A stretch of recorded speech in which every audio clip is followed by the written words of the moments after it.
Welcome to our continuing series, Questions and Answers for a World in Crisis, from the words of Sri Aurobindo and the Mother.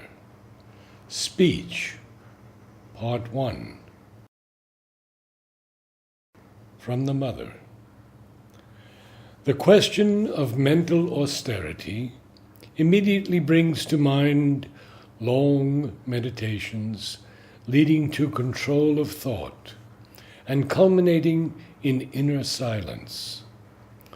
This aspect of yogic discipline is too well known to need dwelling upon. But there is another aspect of the subject which is usually given less attention, and that is control of speech. Apart from a very few exceptions, only absolute silence is set in opposition to loose talk, and yet it is a far greater and far more fruitful austerity to control one's speech than to abolish it altogether.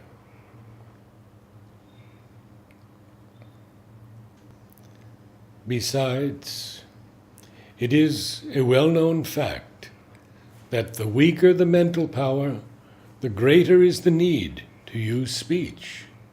Thus, there are primitive and uneducated people who cannot think at all unless they speak, and they can be heard muttering sounds more or less loudly to themselves, because this is the only way they can follow a train of thought, which would not be formulated in them but for the spoken word.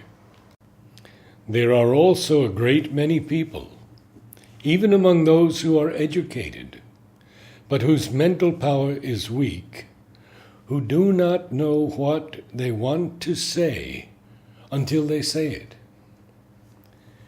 This makes their speech interminable and tedious. For as they speak, their thought becomes clearer and more precise, and so they have to repeat the same thing several times in order to say it more and more exactly.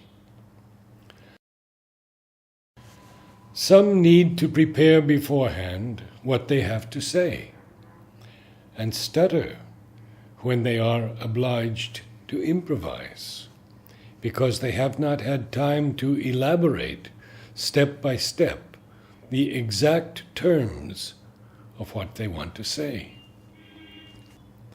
Lastly, there are born orators who are masters of the spoken word.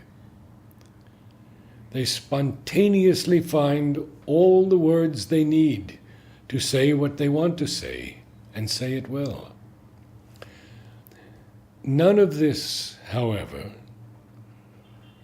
from the point of view of mental austerity, goes beyond the category of idle talk. For by idle talk, I mean every word that is spoken without being absolutely indispensable. One may ask, how can one judge?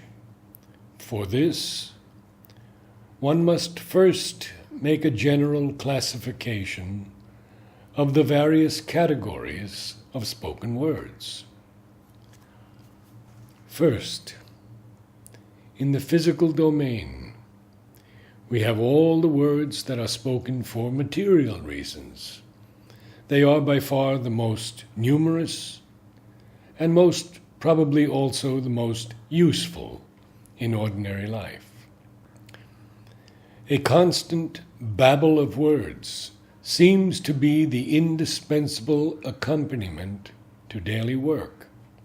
And yet, as soon as one makes an effort to reduce the noise to a minimum, one realizes that many things are done better and faster in silence, and that this helps to maintain one's inner peace and concentration. if you are not alone and live with others. Cultivate the habit of not externalizing yourself constantly by speaking aloud, and you will notice that little by little an inner understanding is established between yourself and others. You will then be able to communicate among yourselves with a minimum of words, or even without any words at all. This outer silence is most favorable to inner peace, and with goodwill and a steadfast aspiration, you will be able to create a harmonious atmosphere which is very conducive to progress.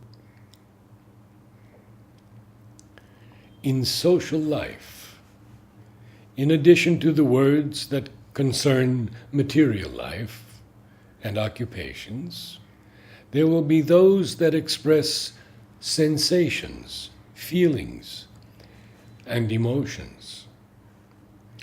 Here the habit of outer silence proves of valuable help. For when one is assailed by a wave of sensations or feelings, this habitual silence gives you time to reflect and, if necessary, to regain possession of yourself before projecting the sensation or feeling in words. How many quarrels can be avoided in this way? How many times one will be saved from one of those psychological catastrophes, which are only too often the result of uncontrolled speech. When a thought is expressed in speech, the vibration of the sound has a considerable power to bring the most material substance into contact with the thought, thus giving it a concrete and effective reality.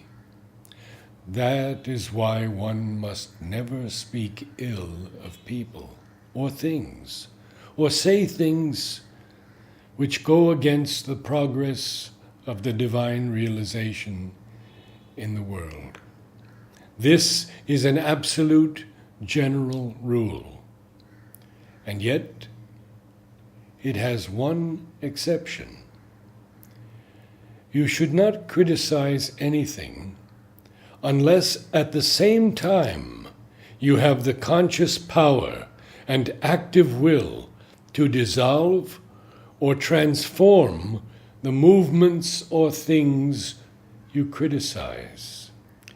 For this conscious power and active will have the capacity of infusing matter with the possibility to react and refuse the bad vibration and ultimately to correct it, so that it becomes impossible for it to go on expressing itself on the physical plane.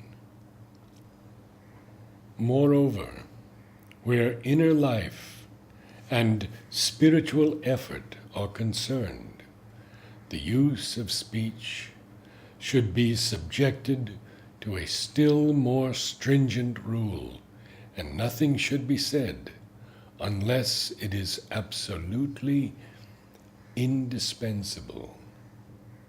Control over what one says is more important than complete silence. The best is to learn to say what is useful in the most exact and true way possible. If only people did remain a little quiet before speaking, acting, or writing, much trouble could be avoided.